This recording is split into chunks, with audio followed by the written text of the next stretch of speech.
नमस्कार विद्यार्थी मित्रों, आज हम कक्षा 10 हिंदी मीडियम में विषय विज्ञान अध्याय 1 रासायनिक अभिक्रियाएं एवं समीकरण के बारे में पढ़ेंगे।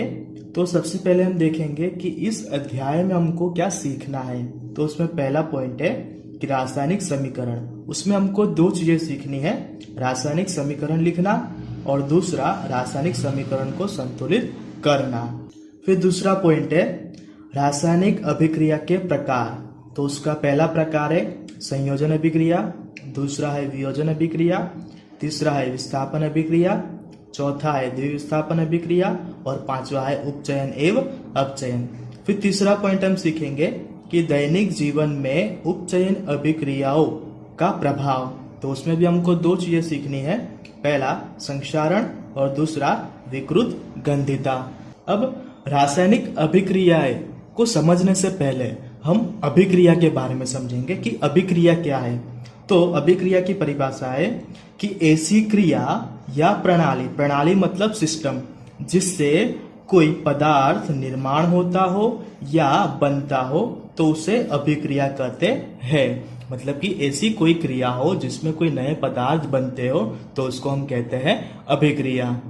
तो अब हम देखेंगे अभिक्रिया के प्रकार। तो अभिक्रिया के दो प्रकार होते हैं, पहला भौतिक अभिक्रिया, उसकी परिभाषा देख लेते हैं। जो अभिक्रियाओं में पदार्थ के भौतिक गुणों में परिवर्तन होता है तो उसे भौतिक अभिक्रिया कहते हैं। अब भौतिक गुणों में अगर परिवर्तन होता हो तो उसको हम भौतिक अभिक्रिया कहते हैं। अब भौतिक गुण, तो भौतिक गुण कौन कौन से हैं? तो जैसे कि पदार्थ का आकार, परिमाप, रंग और अवस्था, ये भौतिक गुण है। अब अगर आपको इसमें परिवर्तन दिखाई दे तो आप कह सकते हैं कि भौतिक अभिक्रिया हुई है। इस अभिक्रिया में नए पदार्थ नहीं बनते हैं। भौतिक अभिक्रिया में कोई भी नए पदार्थ नहीं बनते हैं। फिर दूसरा प्रकार है रासायनिक अभिक्रिया।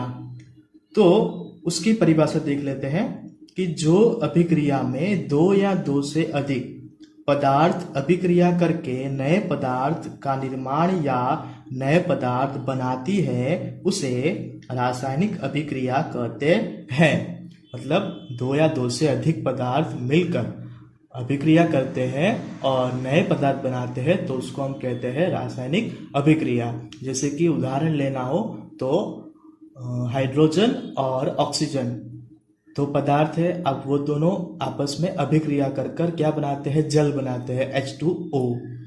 तो उसी तरह रासायनिक अभिक्रिया होती है। अब रासायनिक अभिक्रिया की दूसरी परिभाषा है, जो अभिक्रिया में पदार्थ के रासायनिक गुणों में परिवर्तन होता है उसे रासायनिक अभिक्रिया कहते हैं। जो अभिक्रिया में अगर रासायनिक गुणों में परिवर्तन होता है तो उसको हम कहते हैं रासायनिक अभिक्रिया। अब रासायनिक गुण मतलब कि रासायनिक अभिक्रिया में कुछ परिवर्तन होते हैं, तो वो परिवर्तन कौन से होते हैं तो वो अब हम देखेंगे। रासायनिक अभिक्रिया में होने वाले परिवर्तन, कि रासायनिक अभिक्रिया हो रही है मगर हमको पता कैसे चलेगा कि रासायनिक अभिक्रिया हो रही है, तो उसके लिए हम यहाँ पर देखेंगे कि रासायनिक अभिक्रिया में होने वाले परिवर्तन। तो पहला परिवर्तन है कि पदार्थ की भौतिक अवस्था में परिवर्तन आता है, दूसरा पदार्थ के रंग में परिवर्तन आता है, तीसरा अभिक्रिया के समय कुछ वायुओं का उत्पन्न होना। मतलब अभिक्रिया हो रही हो तो तब कुछ वायु उत्पन्न होता है। फिर चौथा अभिक्रिया के समय तापमान में परिवर्तन। जब अभिक्रिया हो रही होती है तो कभी तापमान में परिवर्तन भी आता है। अब रासायनिक अभिक्रिया में होने वाले परिवर्तन तो हमने देख लिए। अब यही परिवर्तन हमको दैनिक जीवन में भी देखने को मिलते हैं, जो रासायनिक अभिक्रिया होती है दैनिक जीवन में भी। तो अब हम देखेंगे दैनिक जीवन में होने वाले या होती रासायनिक अभिक्रिया। तो उसमें पहला हम देखेंगे कि गर्मियों में कमरे के ताप पर दूध को खुला छोड़ देते हैं तो दूध बिगड़ जाता है। मतलब गर्मियों में जब आप दूध को खुला छोड़ दो लंबे समय तक तो बिगड़ जाता है। मतलब कि हम बोलते हैं कि दूध फट गया, ऐसे शब्द का हम उपयोग करते हैं। फिर दूसरा, लोहे का तवा कील को आंध्र वायुमंडल में खुला छोड़ दिया जाता है तो उस पर काट लगता है। अब कोई भी लोहे की चीज हो, उसको तुम वायुमंडल में खुला छोड़ दो तो उसके ऊपर काट लगता है। तो उसमें क्या होता है कि जो लोहे की वस्तु है वो वायुमंडल में रहने वाले जो पानी के अणु होते हैं उसके साथ अभिक्रिया करती है, और अभिक्रिया करके वो Fe2O3 फेरिक ऑक्साइड बनाती है। फेरिक ऑक्साइड वो काट का रासायनिक नाम है और उसका सूत्र है Fe2O3। अंगूर का किण्वन हो जाता है, मतलब अंगूर में से अल्कोहल बनना, वो भी रासायनिक अभिक्रिया है। और दूसरी बात कि जब आप अंगूर घर पर लाते हो तो वो कच्ची होती है और थोड़े दिन बाद आप उसको देखोगे तो वो पक जाती है, तो उसको हम बोलते हैं कि पक गई है या तो फिर सड़ गई है, ऐसे शब्दों का हम उपयोग करते हैं। फिर भोजन पकाया जाता है, तो भोजन को भी हम अलग अलग रीत से और अलग अलग प्रकार से पकाते हैं, तो उसमें भी कई सारी रासायनिक अभिक्रियाएं होती हैं।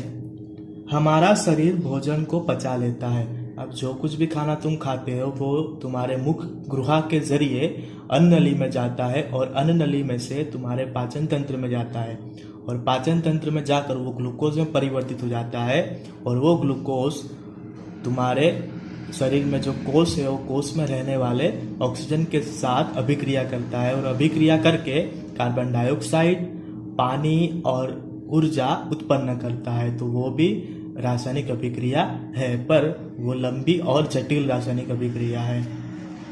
फिर हम श्वास लेते हैं, तो जब हम श्वास लेते हैं तो ऑक्सीजन वायु अंदर जाता है, और जब हम श्वास छोड़ते हैं तो कार्बन डाइऑक्साइड वायु बाहर निकलता है, तो ये भी रासायनिक अभिक्रिया है। फिर जब हम श्वास लेते हैं मतलब ऑक्सीजन अंदर जाता है तो वो श्वास नली के जरिए हमारे फेफड़ों में जाता है, और फेफड़ों में से वो हमारे शरीर में जो रुधिर है और रुधिर में रहने वाले हीमोग्लोबिन क्या करता है, ऑक्सीजन का ग्रहण करता है, और ग्रहण करके वो बनाता है ऑक्सी हीमोग्लोबिन, और फिर आगे इसी ही रासायनिक अभिक्रिया चलती रहती है, और वो भी लंबी और जटिल रासायनिक अभिक्रिया होती है।